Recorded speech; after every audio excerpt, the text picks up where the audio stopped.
I was brought up to keep secrets, ugly secrets, about bullying, coercion, and fear, which were all part of everyday life in my family. I was taught that it was shameful to discuss things with outsiders, and that if I did, I'd be compromising my family's honor, the most important thing in my mother's life. And that's why I didn't tell anyone when she showed me a photograph of the man she said I had to marry. I knew at 16 I was too young to leave school or to get married, and it felt all wrong being forced to marry a man that I didn't know, but I didn't tell. I kept that secret. At 16, I ran away from home instead of going through with that marriage, and my family disowned me. "You have shamed us. You are dead in our eyes," my mother said. I kept that secret too. And as I tried to make my way in life, I kept my head down and my eyes averted because I didn't want people knowing how worthless I was. How does that make you feel? Hold on to that feeling, because that's exactly what I felt when I read the opening paragraph of Jasvinda Sangira's Daughters of Shame. That is not my story, but it is her story, and that's where my journey starts. At the age of 14, my best friend Salaha gave me Daughters of Shame as a birthday present. She thought it would be informative and that I would enjoy reading it. What she didn't know was that she'd then, at that point, changed the course of my life, because I got on a bus beginning to read this book, intending to get off 2 stops later, and I rode until the end of the line and got off after the bus driver nudged me because I had tears streaming down my face.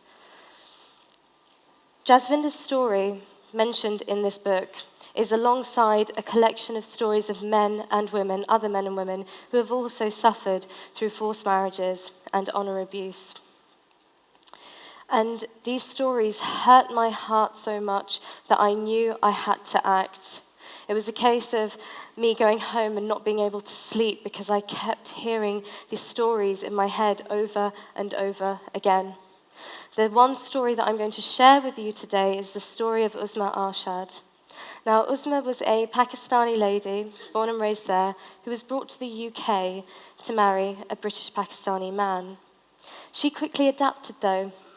She became westernized. She straightened her hair, started wearing tighter clothes and makeup.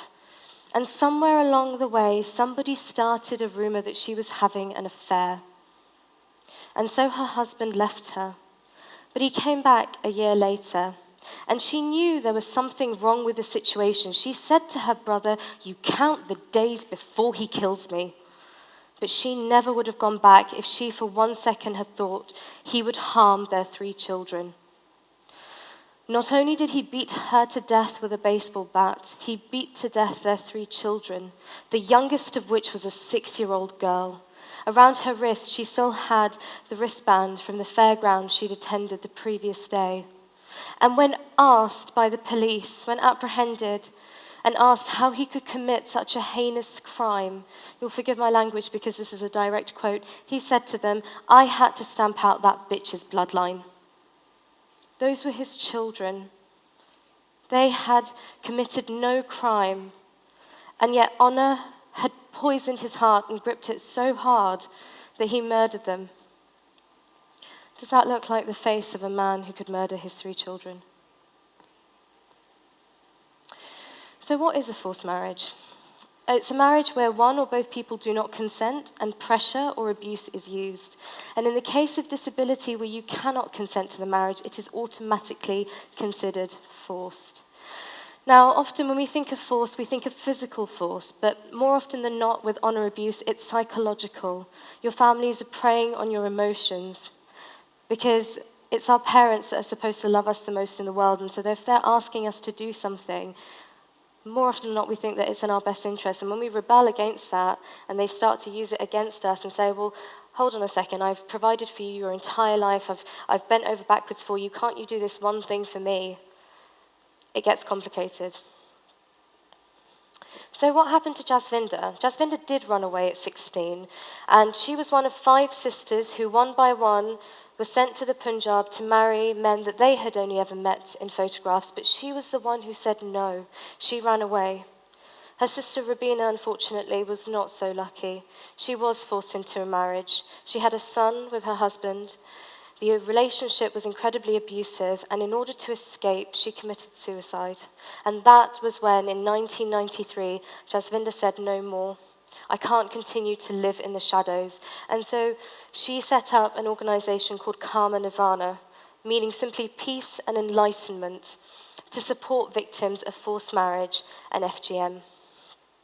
Now, going back to the fact that I was 14 when I started reading this book, I went home and I couldn't sleep, and I knew that I had to do something, but I didn't know what I could do at 14.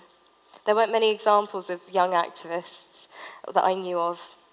And so I did the only thing I knew how. I went to school with the book, and I spoke about what I'd learned. I shared it with my friends. I shared it with my teachers. And quickly they became passionate about it as well. They understood that this issue was clearly prevalent in our own community, but we hadn't recognized it yet. And just reading those stories, we were beginning to pick up on situations where we'd gone to weddings where, actually thinking back on it, was that a forced marriage? Did both parties want to marry each other, or were they being forced into it? And so, with my friends, we decided the very first thing we were going to do was a proposal for some sort of event. It was either going to raise awareness, it was going to raise funds for Jasvinder's charity, and we were going to make it a community event so that people could learn about these issues. And so, I wrote down a proposal for a charity fundraising dinner, and I took it to my head teacher, and she said to me, Arifa, this is fantastic, but unfortunately, I cannot approve your project because I'm leaving at the end of the year. So this would be for next year, and I can't approve it. So wait until next year, come back in September, and speak to the new head teacher, the interim head that was only going to be there for a year.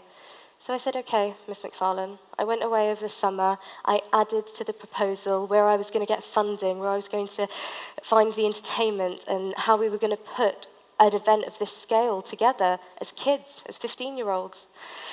And so updated the proposal, went back in September, and the interim head was a male, somebody I'd known for a while. He was my science teacher for a little while. And I said to him, this is what I want to do. And he said to me, this is a bit much, Arifa. You've got your exams coming up this year and next year. Wouldn't you be better off doing an assembly? How do you think I felt? Think of those stories, think of the emotions that you felt when I shared those stories with you, and he was telling me that I wasn't old enough or I didn't have enough time to put this project together, and I knew I did. So I left it. I waited. He was only going to be there for a year, and I had 1 more year left at this school. And so I went back, and in my final year at this school, 15 turning 16, and it was my GCSE year, those are the exams we take in the UK, and we had a new head teacher, and this time it was a woman. But I was fed up of leaving this decision to rest in the hands of one person, so I asked for a meeting with the entire senior leadership team of the school. And so the date came, I went in with my proposal, explained to them what it was that I wanted to do, and they asked me the same question. How are you going to do this and your exams at the same time? And by then I'd had enough, and so my answer may have been cheeky, but it got me to where I needed to be. I said, with all due respect, none of you care about my grades more than I do. For you, it's a statistic, and for me, it's my life. If I didn't think I could do this, I wouldn't be sitting here in front of you today.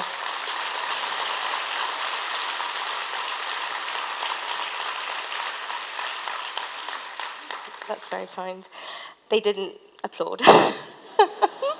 There was silence. 1 second, 2 seconds, 3 seconds. Thank you very much, we'll let you know. The very next day, I got an email saying, your project has been approved. Good luck. Now, I'll never know whether that good luck was sarcastic or not, but I will tell you, we put on the best event that school has seen in over 100 years. My school is over 100 years old, and it's a local community school. I'm from the East End of London. We had a drinks reception, canapes, a 3-course meal. Over the course of that year, while studying for my exams, I'd get into school at 8 o'clock in the morning and leave at 8 p.m. in the evening. So I'd do the school day, and the deputy head, the one teacher who never stopped having faith in me, always continued to encourage me, let me move into his office. He put in a desk and a phone and a computer that I could use, and everybody knew if you wanted to find Arifa, go to Mr. Straker's office because that's where she'll be. And so my friends and I, we'd cold call businesses asking them for sponsorship in return for promotion on the evening, local businesses. We would source raffle prizes and auction prizes. My friend, Ruby James, another 16-year-old, wrote a play on forced marriage and got younger students at our school to enact it. Catherine Phillips choreographed a contemporary dance around that issue. And it turns out at 14 I could do quite a lot because we had 120 people in our school hall learning about forced marriage, learning about these issues. Jasvinda Sanghera, the author of the book and my inspiration, came down to the school to speak about her personal experience. Baroness Scotland, who was at the time ex-Attorney General, now Secretary General of the Commonwealth, came to speak because she used to be a student at my school, and she talked about all the crimes that are committed under a forced marriage. If you have not consented to the marriage, you are unlikely to consent to any sex within that relationship, and that becomes marital rape. If you are taken abroad for the purposes of being forced to marry, that is kidnap. So she was able to explain that to our audience on the night, an audience that was made up of local representatives, of parents, of teachers, of our local community, people that needed to hear this message in order for us to be able to stop forced marriage and these practices. And so we transformed our school hall for the evening, and by the end of it, we raised £5,000 as students, as 16-year-olds.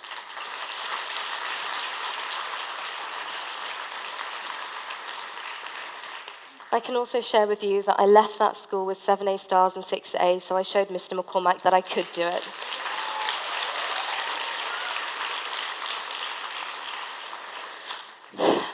But then I left the school. And so over the summer, I was continually learning. It was my chance to learn now. I put on this event and invited actually quite a bit of attention to the issue, but I wasn't an expert by any means. And so now I had to learn more about the issue that I'd brought to the forefront of our community. And I learned about the honor code, the idea that the actions of one person could ruin the honor of an entire family or community. But an act, interestingly, is only dishonorable if it becomes public knowledge. So perception is central to honor abuse. And the example I give is that of Banaz Mahmood. Banaz Mahmood, in 2005, after divorcing her husband that she was forced to marry, was caught kissing her lover outside the tube station. And in the workshops we do at Educate to Eradicate, we say that that kiss was what sealed her fate. It led to her family essentially creating a war council and discussing what should happen to Banaz because she had dishonored them, because they had found out about what had happened, the fact that she was publicly kissing somebody else, and other people knew about it. Now, say for example, I had a boyfriend and that wasn't allowed in my family, in our honor code. And my mother knew about it, but nobody else did. She could deal with that. She could have a conversation with me and try to remedy that situation. But if she gets called by a neighbor 2 doors down that says, I saw your daughter doing X, Y, Z, then that act has immediately become dishonorable because somebody else knows about it. It's affecting the reputation and the honor of the family. So I'd like you to turn to your partners for just 30 seconds and have a chat to them about what you think these images have in common. What could these images represent, and what do you think they have in common?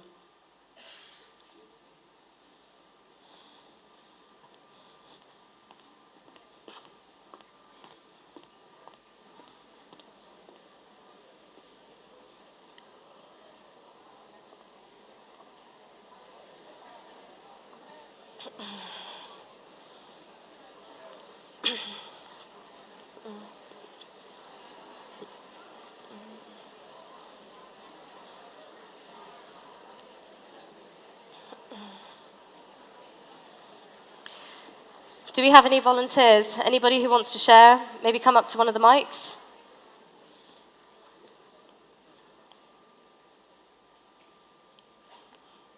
Any idea what these images represent?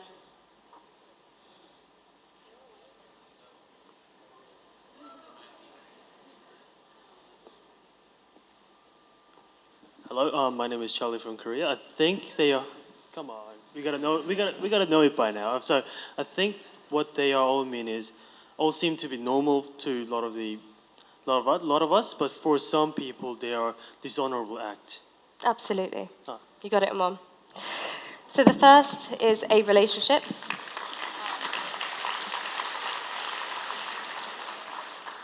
The second is Western ideals of beauty, hair and makeup perhaps. The third is disobeying authority or arguing with family members or elders that have respect within the family. And the fourth is tight-fitted Western dress.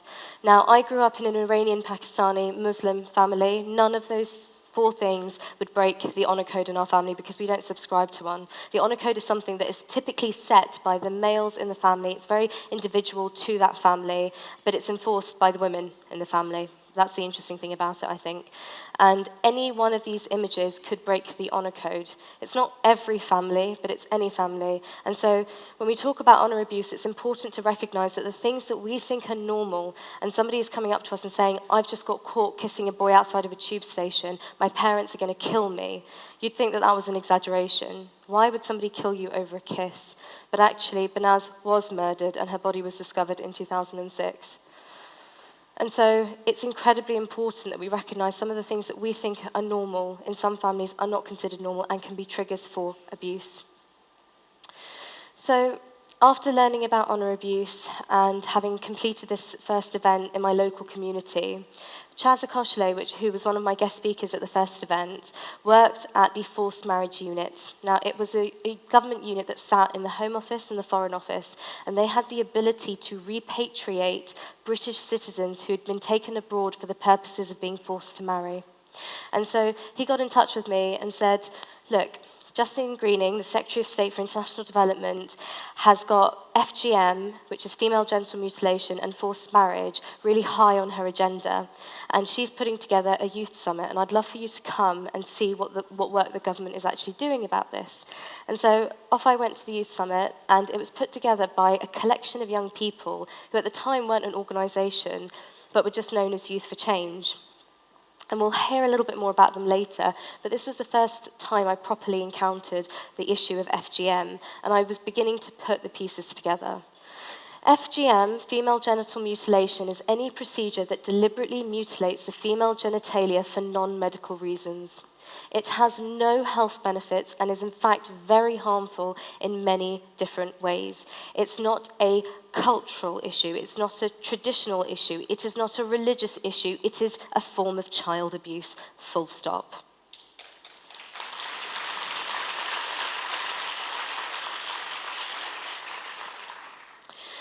I learned about all of the stories of women actually in my local community that had suffered FGM and the psychological trauma, the physical trauma, all of the issues that they encountered later on in life because of it.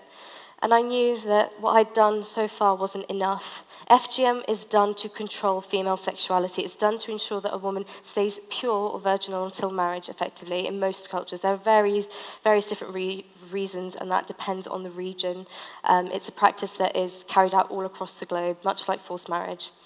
And I was beginning to realize that both forced marriage, FGM, had something in common. They were done for the family honor. And I realized that you could fit them under this bracket of honor abuse. And I would say that honor abuse is something that you guys probably already know about because it's domestic abuse. It's all the forms of abuse that you're familiar with, but there's that added layer to it because the reasons for which they are done is to protect the family honor.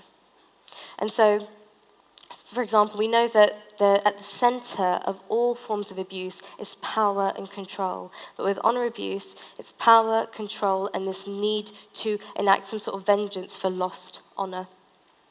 And so I started doing school assemblies about it, just locally, talking to schools that I knew, that I had connections with. And one of the head teachers at one of the schools that I spoke at invited me to come along to the London Festival of Education. We were talking about education and ideas. And obviously, education is a huge part of ending forced marriage and FGM. And so I came along and spoke about my journey thus far. And from that experience, an editor was sitting in the audience, and I was 17 at the time. He was the editor for TES, the Times Educational Supplement, a magazine that goes to pretty much every school in Britain.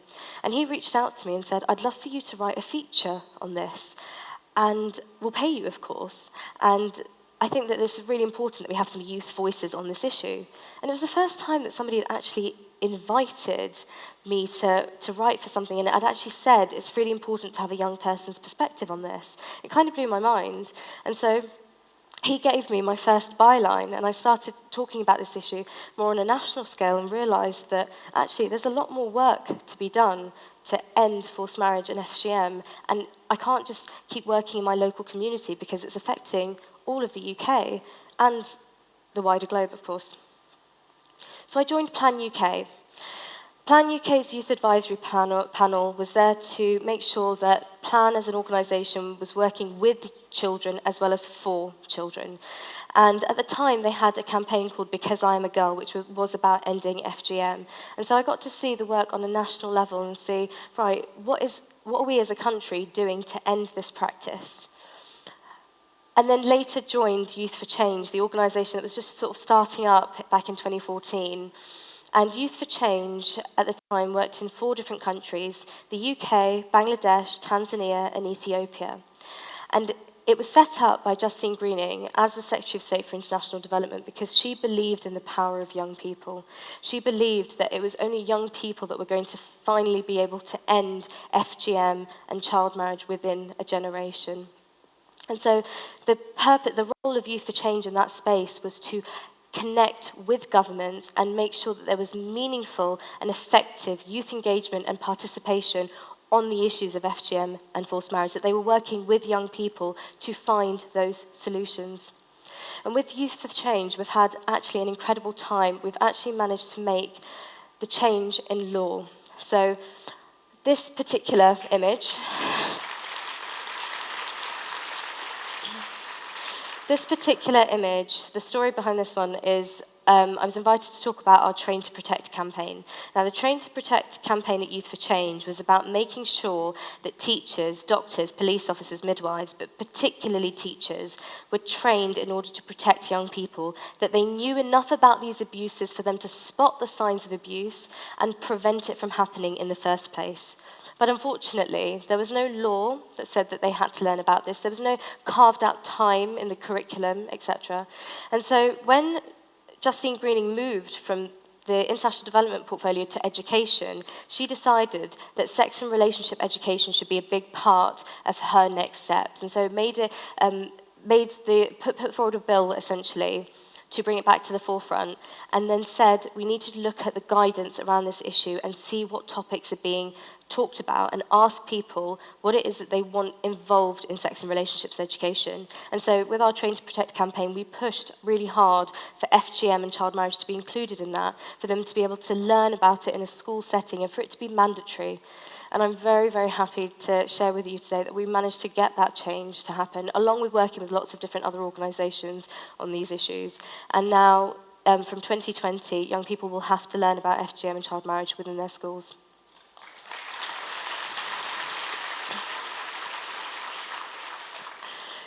And so, in our journey so far, we've kind of looked at the grassroots work. I started off reading a book and working in my local community, my local school, kind of progressed to more national work with joining organisations like Plan UK and Youth for Change. And the next natural step would be to go global. So with Youth for Change, there was an opportunity for 2 young people to join the official delegation to the UN for the first time. Those seats were like gold, but Justine Greening had said, no, this is what I want. And so we all applied. It was open to a couple of specific youth groups. And after the application process was over, on the day that we were finding out, we were all texting each other, sort of, have you got the call, have you not? I was pacing up and down my living room floor. And I got the call from a senior civil servant saying, Justine Greening loved your application and she loved the fact that your work began at the grassroots level. She would love for you to represent the views of the UK youth at the UN and join her at the 70th UN General Assembly in New York. And so, of course, I said yes. It was the interesting, so Felipe, you've heard from already. This was the 70th UN General Assembly, and it was in 2015, so it was at the signing of the Sustainable Development Goals. It was right at the beginning of this sort of new journey that we've started to undertake. And I was learning about all of the Sustainable Development Goals, the fact that Goal 4 is education, Goal 5 is gender equality, Target 5.2 is eradicating FGM and child marriage within a generation. And so we were speaking on these platforms about how important it is to include young people and to use education in order to end these practices.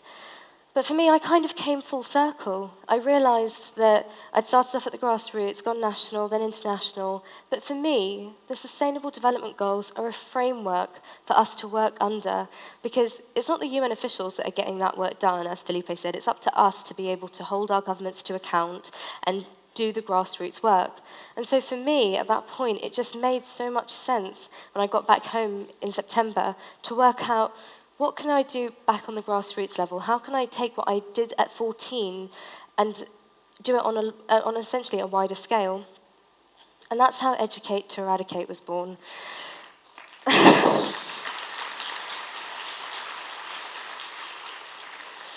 I quickly realized that I wanted to do something, and I looked at the other organizations in that field that were already working on them.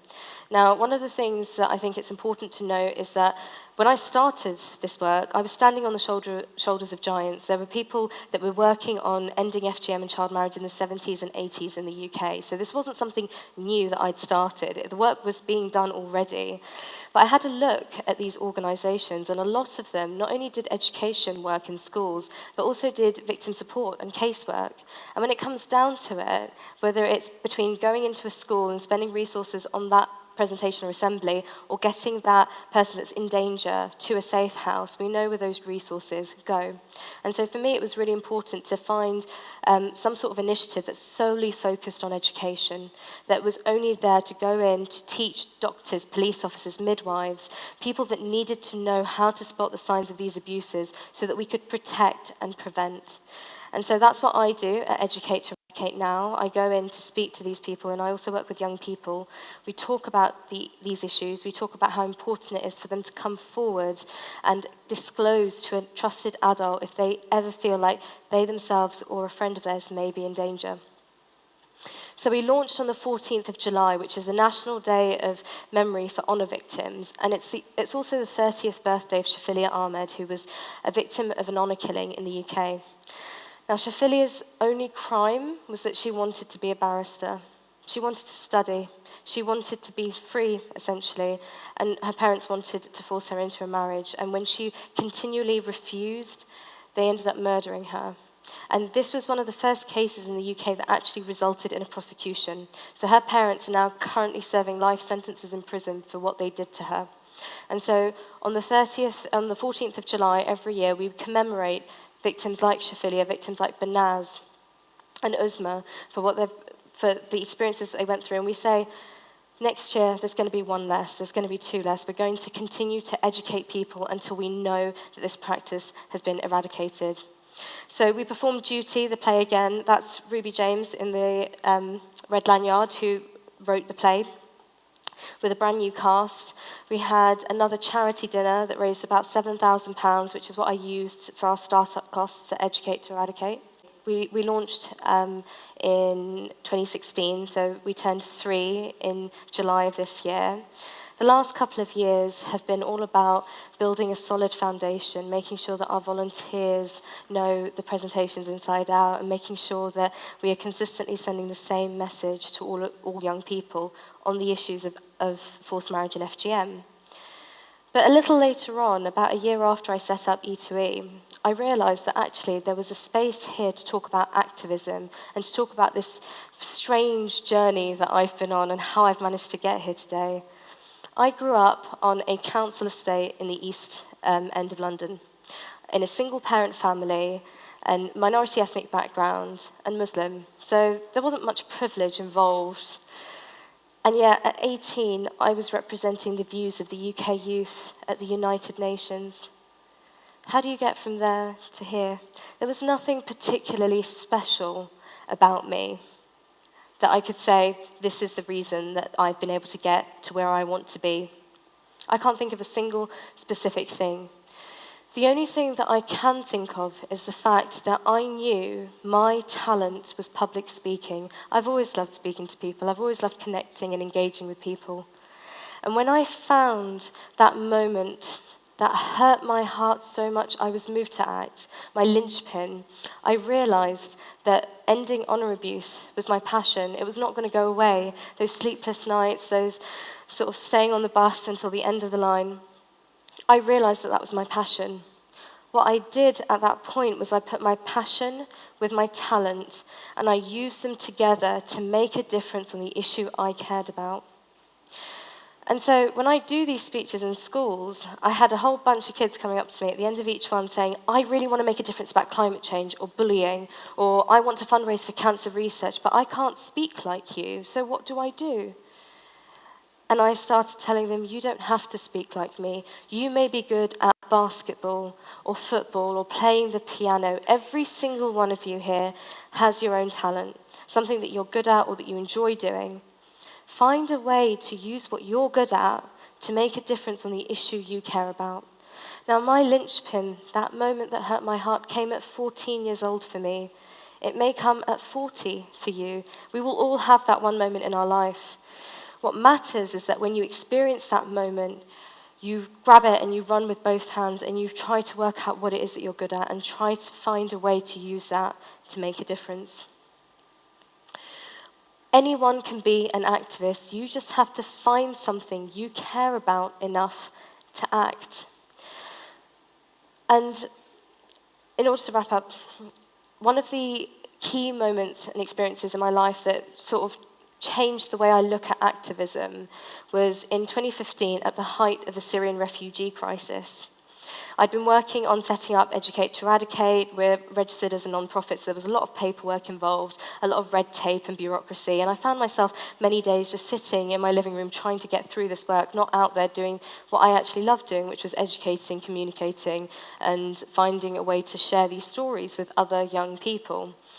And when the news of the jungle came about, we had all of these migrants and refugees in Calais living in appalling conditions. Instantly, I felt that pain again, and I wanted to rush off and help, because sometimes it's easier for us to do something tangible and physical where we can actually see the effects immediately. We want instant gratification as a generation. Most of us do.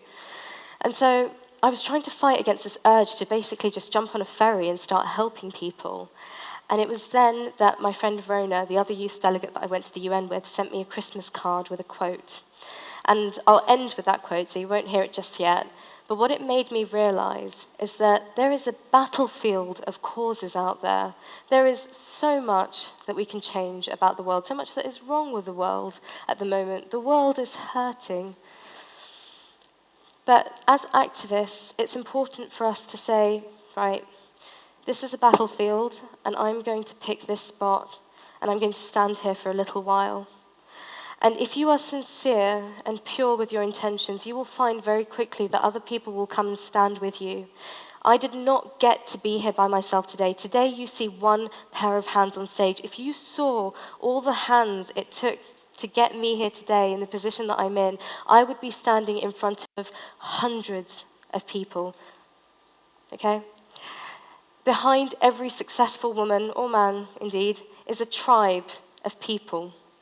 And so I had to make a decision and say, this is where I'm standing. As much as I'm fed up with the red tape, etc., I've started this journey and I'm going to stand here for a little while longer until I get to where I want to be. And I did eventually end up going to Calais and helping out a little bit. But it was a time where I'd already set up Educate to Eradicate. And so there was something tangible there. I'd achieved my goal, and then I went off to do something else for a little while, and then I came back. And so the quote that I want to leave you with today is this. How can I make a difference? I'm only one person.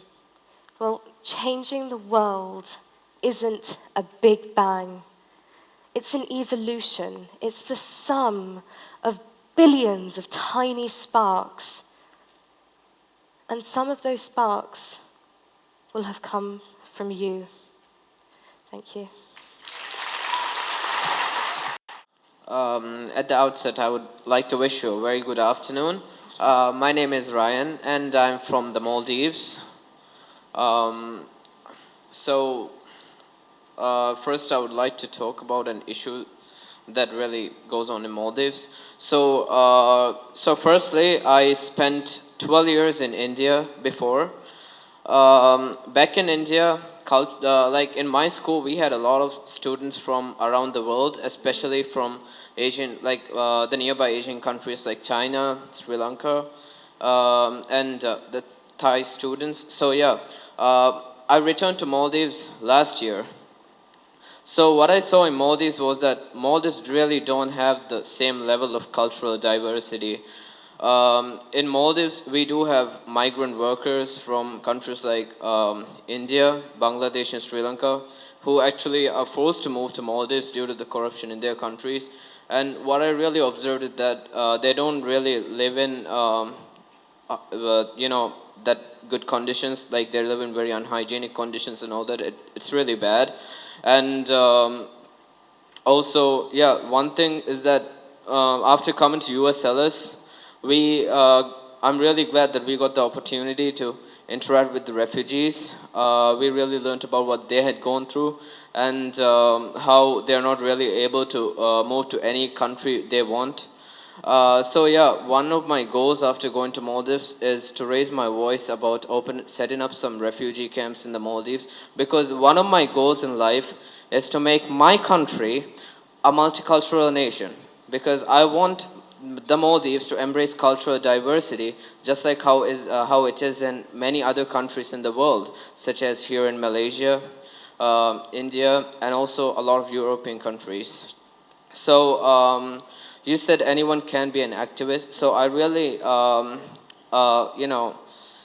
need a bit of enlightenment on how I can really how I can really fulfill that goal. It's difficult for me to provide enlightenment to people on how to achieve their goals because nobody knows your passion better than you and nobody knows your talent better than you. One of the things, so Find Your Linchpin is actually a workshop that Educate to Eradicate does. And one of the things that we say is, like I mentioned before, answering Francis's question, find people that care about the same issues that you do. One of the easiest ways of starting a project is finding like-minded people and then looking at where your skill sets are and where your connections are. So as a group, you're going to have more networks, more connections, and more ways of finding paths into the issue that you want to tackle. So I'd recommend that you find a group of people that share those passions and those interests and go from there. Does that answer your question? As an Indian Muslim living in a Western country, I'm also really privileged, alhamdulillah, to not have any pressures and that kind of thing. But I also really understand the honour code, and a big problem we face in the New Zealand community is that women do not want to report abuse, especially because they don't want to break their honour code. And I was wondering if you had any insight about how to encourage women to report these kind of things, especially when they have the perception that the system is against them. Absolutely. It's one of the hardest things that we tackle in the UK because there are never enough refuges, never enough places for these women to go to be safe. And actually, in the UK, one of the biggest issues that we've had in the past is that police officers just not understanding the issue. So we had one case of a girl that ran away from home because she was about to be forced to get married, and it was a police officer of a similar background, and his family had also practiced honour as well. And when he went to go and collect her and take her back to her parents' house, she disclosed to him, and as a young person told him what was going to happen to her. And he turned around and said, well, this is what we do. You know it's what we do. Why are you fighting it? And that's somebody in a position of authority, so I completely understand where you're coming from. It's very difficult for them to disclose, and it becomes harder, especially when there's family involved and there's children. But when I speak to people that have been in that same situation that have reported, one of the things that they've said from their personal experience is that they made that change because of their children, or because of that they were able to see past the situation that we're in and actually envisage a future. And so I would say that if there are children involved in that relationship, it sounds horrible, but using the love of the parent for that child is one of the quickest ways of getting them to report and come out of that situation. And of course, on the flip side, it's going to be educating police officers and educating the courts and communities and societies on how to actually respond to disclosures. Yeah. Thank Does you that so answer your much. question? Thank you. Thank you. Over to this side. Right. Hello. Thank you very much for your presentation. Thank you. I think your presentation differs from other presentations in one important way, that you were almost or once a victim of maybe child marriage or forced marriage. I wasn't. I'm so sorry if I confused you. That opening paragraph was from the book, so it was Jasvinder's story. Okay, not your story. No, not my story. Yeah. Apologies. Okay.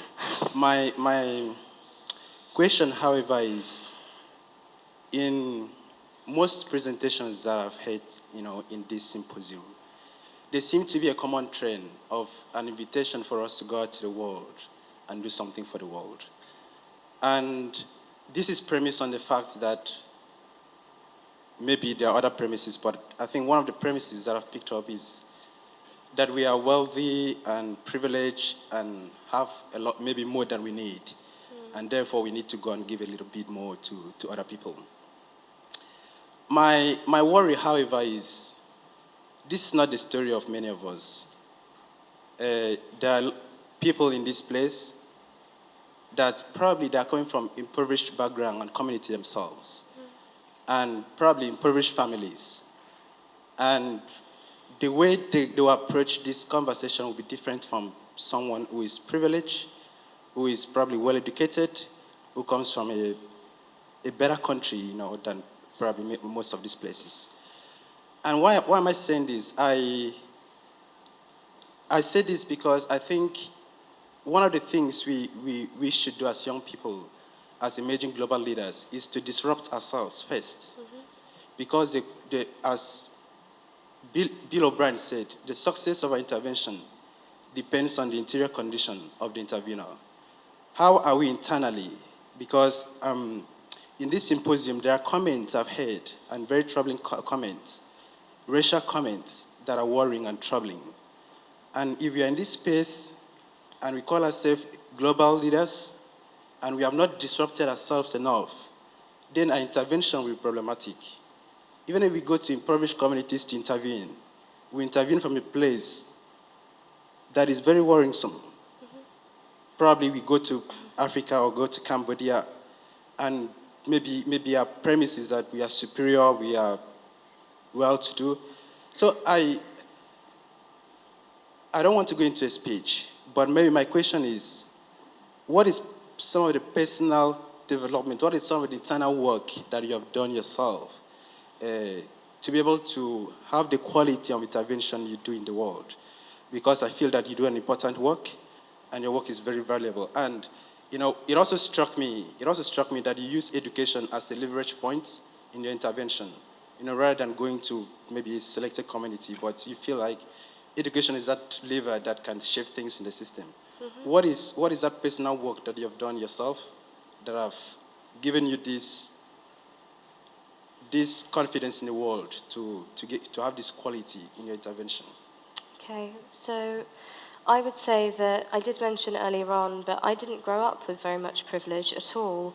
37% of children in Walthamstow, which is where I'm from, grow up in poverty. I thankfully did not grow up in poverty, but didn't exactly grow up with much privilege either. And so it's not a case, other speakers have obviously said, and it's important to, when you've got more than you need, please do share. But it's not just that, is it? It's that there is a very instinctual human reaction to helping somebody in need when you see them, regardless of who you are or who they are. I think that that's a very human connection. It's a very natural emotion to want to do, to want to experience. And also, in terms of my personal sort of development, I think being reflective is one of the most important things that you can be, because So, for example, this conference, when I was emailed to speak, I was gobsmacked because this is exactly the sort of thing that I attend. I'm 22 years old. I've been doing this work for the last 8 years. And the last couple of years, I've been to summits like this. I've been to 2. And the most incredible thing about that was being able to meet other delegates and see how they do things. Just because I've done certain things this way for X amount of time doesn't mean it's the best way of doing things. There is always more to learn. The previous speaker, Hilary, was speaking a lot about education. And I'm actually a tutor, so I don't plan on being an activist forever. I actually want to go into teaching and teach one day, and I love young people. And there's this concept of growth mindset, the fact that your brain is a muscle and it can grow. So you have people with fixed mindsets who peak early. They have been told their entire lives they're intelligent, they're bright, etc. And so they basically try to avoid anything that makes them look stupid. Or anything that they feel like they might make a mistake in, because they feel like mistakes are not a good thing. Actually, it's the failures, that's where we learn. Mistakes help us learn. It's only with mistakes that we know how much further we still have to go. And so I have made so many mistakes. If I was to count them all, I'd be here all day. But the most important thing is that you dust yourself off and you say, you know what, that didn't work. I'm going to try a different way. If I'd stopped when the first teacher had walked away, or if Mr. McCormack had told me that my second teacher had told me that I wasn't good enough and that I should probably do an assembly, I definitely wouldn't be sitting here in front of you today. You may knock on 10 doors and none of them will open, but if you don't knock on that 11th door, you will never know if those people were the ones to welcome you with open arms and help you with what it was that you wanted to achieve. And so being reflective and recognizing that mistakes aren't bad, they're helping us learn. And also being very honest with yourself. Felipe mentioned in his speech that leadership starts at home, right? And I had to really think about that and think, I'm going out there preaching to other people and educating them about forced marriage and FGM, etc. But when I've had university and I've come back from giving a talk and I've got so much other stuff to do, I'm not exactly very considerate in the household. I leave mess everywhere and I use the excuse that I'm really busy and the work that I'm doing is really important. That's not fair on my family, is it? And so even within this summit in the last couple of days, I've had that reflective moment where I'm like, actually, this isn't right. I should be treating my family as well as I would treat the people that I'm engaging with. Now, I wouldn't be inconsiderate with you guys. So just those moments of reflection where it's going to be really hard to be honest with yourself and say, right, am I doing the right thing? And I'm not saying constantly question yourself, but check in with yourself. Ask yourself, is this about ego? Is this about reputation? Is this about power or popularity? Or is what I'm doing genuinely what I want to be doing for the next couple of years? That would be my answer. Thank you. Hi, I'm Pooja. I'm from India. Hi. So thank you for your incredible work. My question is basically, like in India, female child rape and honor killing, and even after getting married, abuse is very common. And despite the women being very educated, they are sometimes locked up at their homes and they're not able to take any action despite being very well educated, having all the means at their disposal. So my question is, how do you help someone when they are not able to help themselves? How do you help someone when you're not able to be a leader at your own home and you're not able to take any action? Even though there's a lot of action for women empowerment in India, there's a lot of women organizations, but how to help someone when they're not able to reach out to these communities, these organizations? Absolutely. So in a country like India, for example, where the statistics are so high, you then have to look at the causes and try to work out, well, why is this actually happening? Is it because they genuinely believe in this particular issue, or their underlying causes? Is it poverty and the fact that there are incredible strains within the family itself, so to do with finances and culture? There are so many different aspects to these problems that actually, at that point, we have to begin to unpeel them and work out what the separate issues are that are adding together and creating this environment where abuse flourishes. Does that make sense? Yep. And so basically having a look at the issue as a holistic, As a holistic issue. As a holistic issue. It's like the society is so patriarchal in India, and even girls are not able to take any actions because their fathers are like, oh, if you take a divorce, you'll not be able to get married again. You will be like, it's so. it's like a failure, sort of, because you're not able to take any action. Well, it begins with education again. Then, so I mean, education is the foundation of absolutely Those everything. women are like educated, they are like masters, they are PhDs, and they are like locked up in their own houses, and they're not able to go out because their husbands and their in-laws have locked them up. Okay, I'll give you an example that might actually better be able to illustrate this.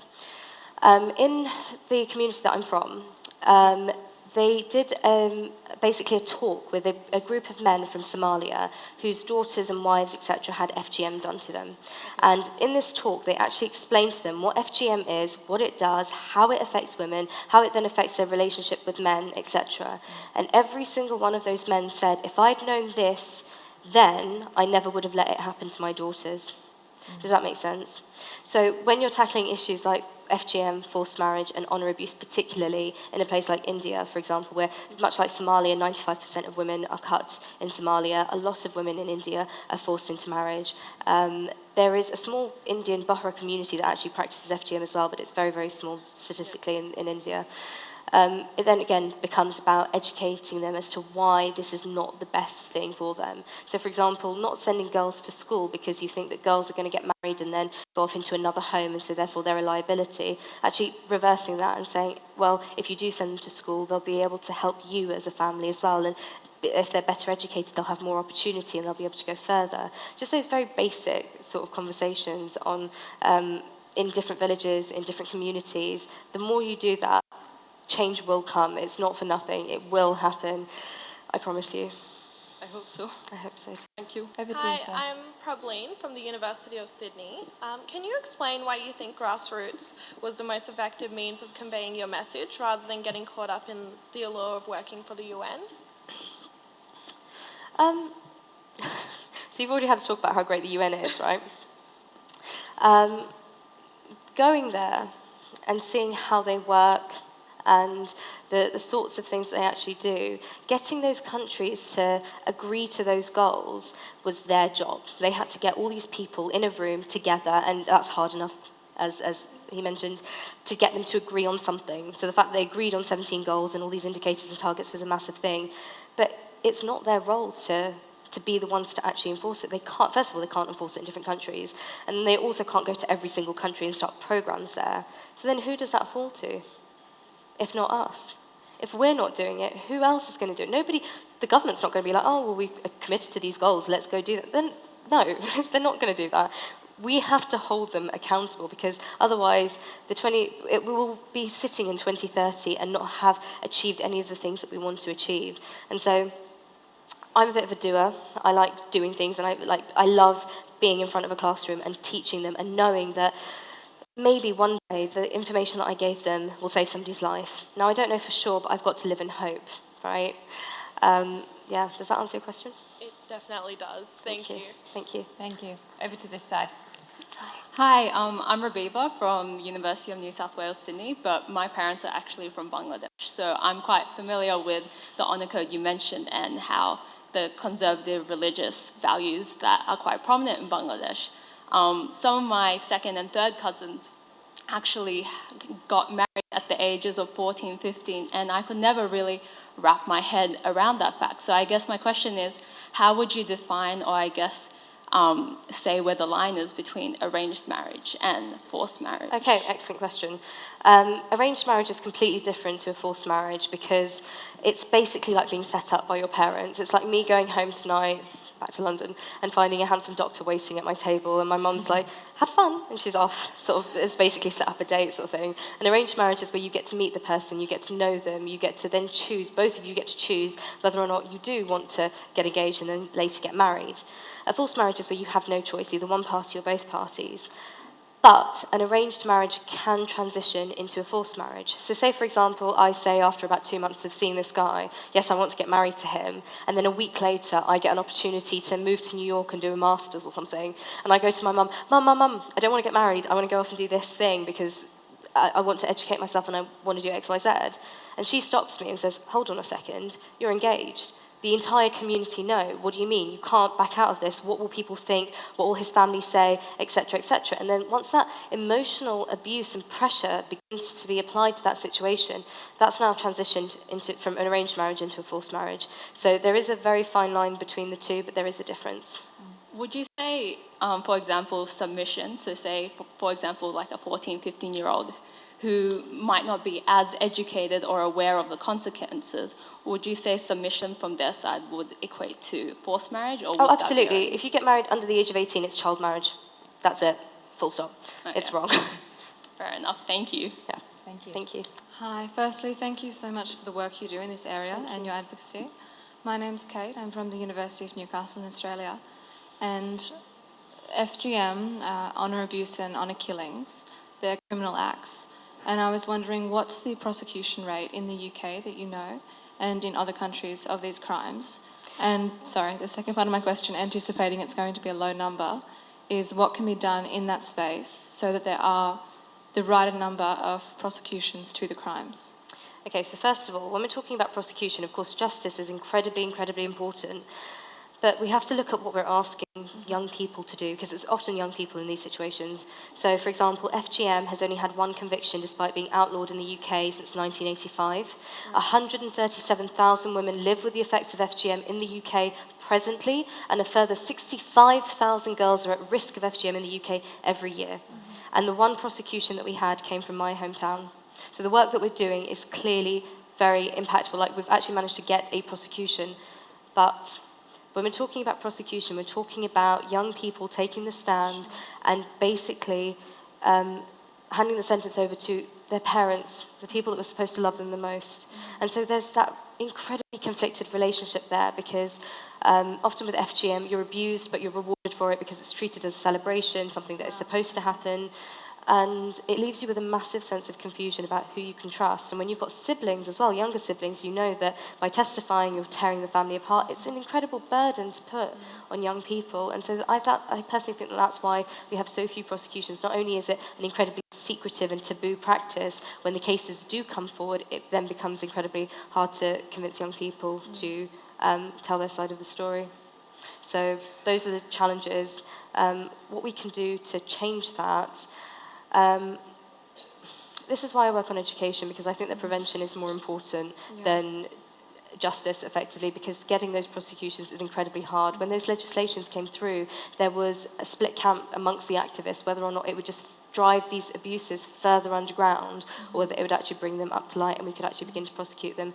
Nobody has the right answer, and I think that I will continue to do what I do best where I can and educate people, and hope that the prosecution side of it over the next couple of years, there are changes and they are able to find the best ways to give justice to these young people. Thank you. Thank you. Thank you. Over to this side. Hi. Hi, my name is Stalina Dassenville. I'm from the Northwest University in South Africa. The first time that I realized how big this problem is, specifically in Africa as well, is when I read the book, The Desert Flower. And I actually just wanted... Yes, yes. And I actually just wanted to ask, seeing that it's such a sensitive matter and that you deal with families where it's more than just a belief, it's this whole ideology, do you sometimes fear for your life? Are there any safety risks for you as being an activist for this? Or how do you tackle these matters? Me personally, no, but that's because I'm, again, like I said, standing on the shoulders of giants, women that have been doing this work since the 70s, who did get death threats, who did struggle. So Jasvinda herself, when she started talking about the abuses that she committed, she was getting death threats, and so she had to have a police alarm, like a bomb alert, basically installed in her office for safety reasons. Now, I'm incredibly fortunate that I have never felt that my life is at risk because of the work that I do, but I know that other people have, and it's an incredibly frightening experience. I can't imagine what that must feel like. I'm very lucky that I do this work in the UK. If I was doing it elsewhere, maybe there would be a risk. But I personally thankfully don't. Thank you very much. You. Hi, I'm Rachel from Coventry University in the United Kingdom. I want to know, as an activist and a practitioner of countering human trafficking and modern-day slavery, how useful do you find the UK's national referral mechanism? How useful sorry, could you repeat that? How useful do you find the national referral mechanism? Not very useful. Yeah. Yeah, Okay. no. There are so many things wrong with our current system, and I wouldn't even know where to begin to unpick that. And on a political level, the person that's in charge of our education department at the moment, I wouldn't say that they care either. Yeah. The multi-agency guidelines on reporting, specifically in the UK, can be so confusing and inaccessible for the people that need them the most that I struggle to recommend that people use them. And I think that there are so many better ways. This is a very UK-specific question, so I'll wrap it up quickly. There are so many better ways of making sure that people have access to the right support, and you are referring them to the right places. That it's a shame, it's a national embarrassment actually that we don't have something better. So you'd skip it, basically? You'd just... I'd find a better way. Oh, okay, I'm just wondering, because I only know about it from an academic standpoint, and I've not had the opportunity to ask a practitioner yet about this, so that's why I wanted to know. Come and find me, we'll talk about it more. Yeah. Okay, thank you. Thank you. Okay. Do you communicate with their family? And if you do, how do you not come across as belittling or condescending?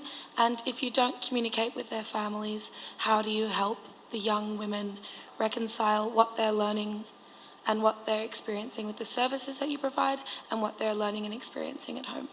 So I don't personally work with we don't do any victim support, etc. So we go into schools, for example, and train and basically do workshops with these young people about what these issues are, and then we signpost and we say, right, if you need to contact somebody about forced marriage, Carmen and Ivana have a 24/7 helpline. If you want to contact somebody about FGM, you can go to these people, because unfortunately we're still a very small organisation and we don't have actual staff members. We're all volunteer run. I'm an executive director. I don't even take a salary, for example. So we've all got so many other things going on that it didn't make sense to, when there's already, don't reinvent the wheel sort of thing. People are already doing that work, and it's important work, and they know what they're doing. So I direct them, which means then I don't have any contact with victims.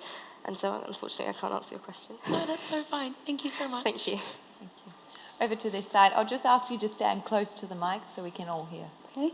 Hello, I'm Huda from Nottingham.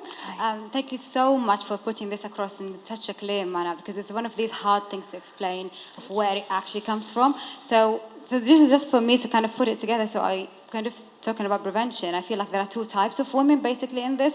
So there are these girls that believe it's wrong, they are in it, and they are powerless, and you kind of educate them about their options to come out of it. But then you've got the other type of women who actually believe in honor, which is just decided by men, but they enforce it because they've been blackmailed by these men to believe that it's part of Islam, or to believe that God will punish them if they don't do it. And this is just abuse already to these women who are tricked to believe they've got to do it for the sake of God, but they need to themselves be educated in a different way, to not listen to these men simply because they tell them that I'm telling you what God is asking you to do. So they need to know themselves about Islam themselves, so they don't do it, because these things, as you said, it happens in Pakistan. It's predominantly like pushed because these women, like I said, they believe in Islam, then they believe it tells them to do it. They don't understand that it doesn't, and these are only men that tell them to do it. So how do you educate them basically about their own religion so they don't keep listening to these men who make them do these horrible things to their other women too? So become women abusing women through men. Again, Jaha's Promise is an incredible resource for exactly that, because in her community they believed it was a religious issue, and her father was actually a local religious leader that made sure it happened to every one of his daughters as well. So first of all, even beginning to have that conversation with her dad, and then just convincing him that it was wrong, getting him on side, and then getting him to speak to the other community leaders and say, actually, there is no basis in Islam for this issue, for example. And then taking that further. So Jaha's Promise is an excellent resource that will absolutely answer your question of how to navigate that minefield. But just while we're on this topic, it's really easy to think of FGM and forced marriage as an issue that only affects a certain culture or a certain type of people. That's not true. Honor has permeated every single culture globally. I can tell you that in Mexico, a Roman Catholic country, 1 in 5 girls are married under the age of 18, which is child marriage. For example, in Ireland, which is a hop, skip, and a jump away from the UK, from where I live, it wasn't that long ago that girls who got pregnant out of wedlock were sent to Magdalene institutions or laundries for wayward girls. Their babies would be taken away from them, and you had whole generations of young people who grew up believing that their grandparents were their parents and their mother was their sister, for example, and that is a form of honour abuse. So these issues affect absolutely the entire globe, and I would say that how to tackle them are so dependent on each particular country, because the reasons for which these abuses are committed in each country is varied. There are so many different aspects of it. Honour is a huge part of it, but then there are other aspects of it as well. So, for example, one of the reasons why FGM was practiced in a particular tribe was because they believed if they didn't cut the clitoris off, it would continue to grow and grow and grow. And just these small sort of misconceptions can so easily be tackled through education. So definitely check out Jaha's Promise. Thank you. Thank you. Thank you. Over to this side. Hello, I'm Tara from Perth, Australia. I study at Curtin University. Thank you so much for coming to talk to us today. So as a group, I imagine that we're all wanting to negotiate with people who are really high up. And I was wondering what you found to be the most effective when negotiating with people in power and with the key decision makers? Negotiating with people in power, I would say absolutely knowing your stuff. Going into a meeting and not knowing what you're talking about just completely damages your credibility, and also trying to talk about stuff that you don't understand. So as a young person, not many places are accessible to us. If we go into a space, for example, I want to talk about FGM and forced marriage, but they're talking about something else and they're using jargon, etc. If I was then to try and insert myself into that conversation just to get in with them, basically, and to try and find an in, and I didn't know what I was talking about, I'd lost all credibility immediately. And so when you're speaking to people in positions of power, it's really important to say, this is my area, this is exactly what I know about, I know it inside out. And also, so at the UN there was a really interesting point where Malala was addressing the crowd for the very first time, and it was the first time that people were being addressed from the balcony, and so they had to turn in their seats in order to see her, and she refused to start her speech until everybody had turned, because they were still sort of milling around and talking whatever, and they just expected to just keep their back to her and just listen through the speakers. And I thought that sort of expectation of respect, going into these spaces and expecting to be respected and saying, look, I am a young professional, I know what I'm talking about, and like I mentioned on, I think, the first day, over 50% of the world's population are young people, and this donor-recipient relationship has changed. Young people are no longer beneficiaries, they are leaders in their own fields. So if you're not working with us, you are not going to make any progress. You cannot leave half the population behind and expect to progress. So knowing your stuff, being completely, I would say stubborn, actually, in your resolve, and making sure that they realise that you're to be respected and that you are a leader in your field is incredibly important in getting powerful people to take you seriously. Yeah. Thank you so much. Thank you. Hi, Arifa. I'm Reid from Deakin University in Australia. You had in your presentation that it's not culture, it's abuse, and I'd like to explore that a bit. So there's often some hesitation about exploring cultures that are foreign to host countries or unusual to the majority of the population. And I'm really wondering, how does a society breach the hesitation around that and dispel the misconceptions within and without a culture that this abuse is a part of any culture? It's really hard to convince people that it's not a cultural issue, it's a form of abuse. And that, particularly in the UK, happened over a long period of time. So when Jasvinda first started doing work about forced marriage in schools, you had head teachers tearing down her posters, citing cultural insensitivity and the fact that they didn't want to upset the parents by her tackling this issue. And it was only with consistent campaigning and getting people to understand exactly what these abuses are, because we don't understand what they are, and it's because they seem so foreign that we don't ever really wrap our heads around what's actually happening. And if we are to look at the physical effects of FGM, for example, and the emotional and mental effects that it can have on a young person, up until it's lifelong. They live with it for the rest of their lives. A forced marriage is not just a wedding where somebody looks unhappy. They wake up next to that person, they're chained to them for the rest of their lives unless they're able to get out. And so making sure that people are completely crystal clear about what it is that you're talking about allows you to then reframe it and say, and so how can you accept this as cultural? Cultural is a cultural dance, for example. We're not talking about culture here. We're talking about something that is deeply wrong and affecting a huge portion of our society, and we're sitting by letting it happen in the name of culture. Thank you. Thank you. Thank you. Over to this side. We do only have 10 minutes left, so please do keep your questions brief. Hi, I'm Madeline Harvey. I do some work with advocacy and education, and I wanted a quick question. How did you and E2E ambassadors find speaking platforms? How did we find speaking platforms? Like platforms like schools and stuff that invited you to speak at those places. They found us. Honestly, I was not looking. I was not looking for this to be a big part of my life. I wanted to make a difference, and basically, I wanted to do something that would stop me feeling so hurt. And I've learnt that that feeling is never actually going to go away. It's always going to sit in my heart somewhere. And so, at some point, I want to go and teach. And so, when I set this organisation up, it was so that it wasn't just me, because at the time I was being invited to speak, but I knew that I wasn't forever going to be doing this. And so setting up an organisation allowed it to be sustainable. It means that at some point I can step back and go off and do something else, and somebody else will take over, and the work will still continue to be done.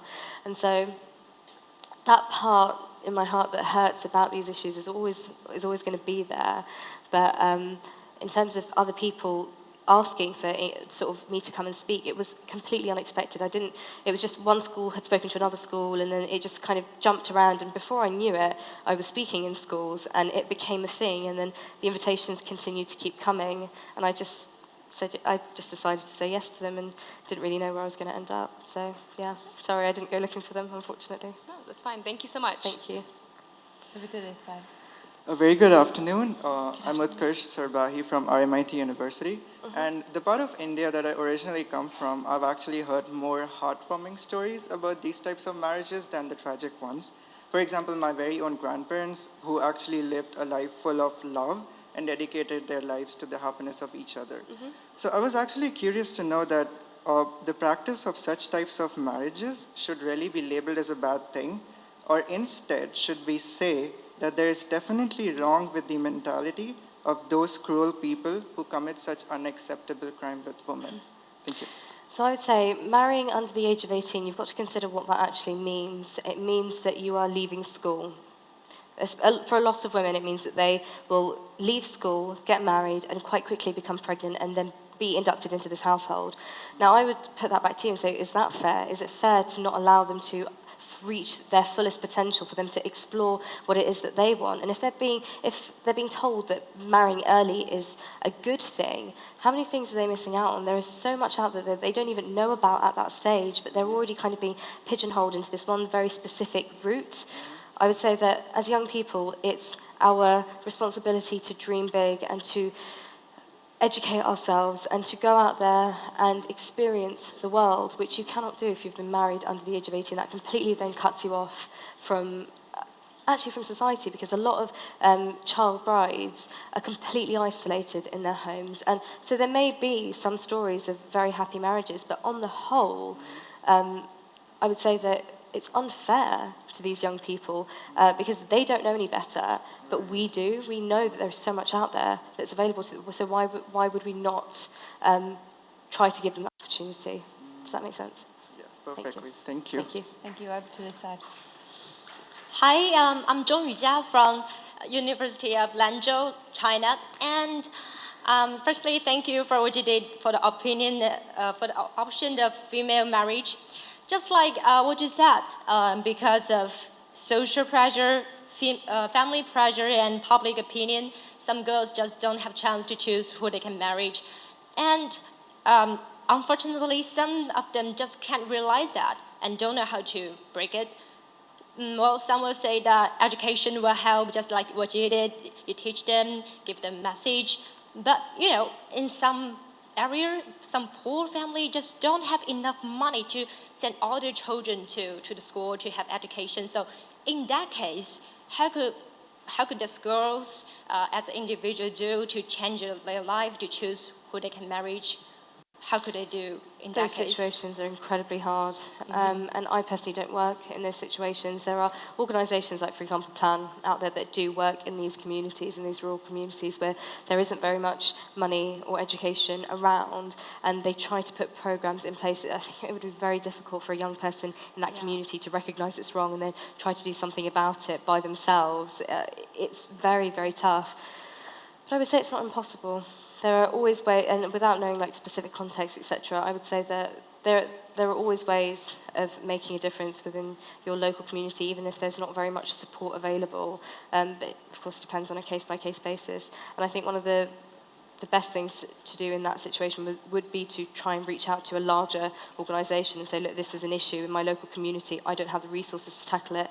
Can you help me? And sometimes they're quite receptive. And I think maybe this is why you need us to help. We come here to need us to help. Yeah, okay, thank you. Thank you. Thank you.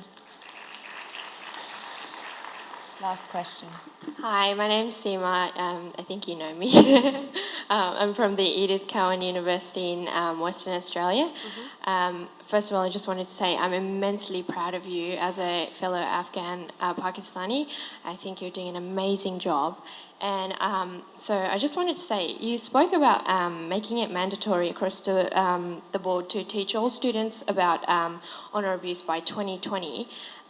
So my question is, what is Educate to Eradicate doing now to help these women or girls,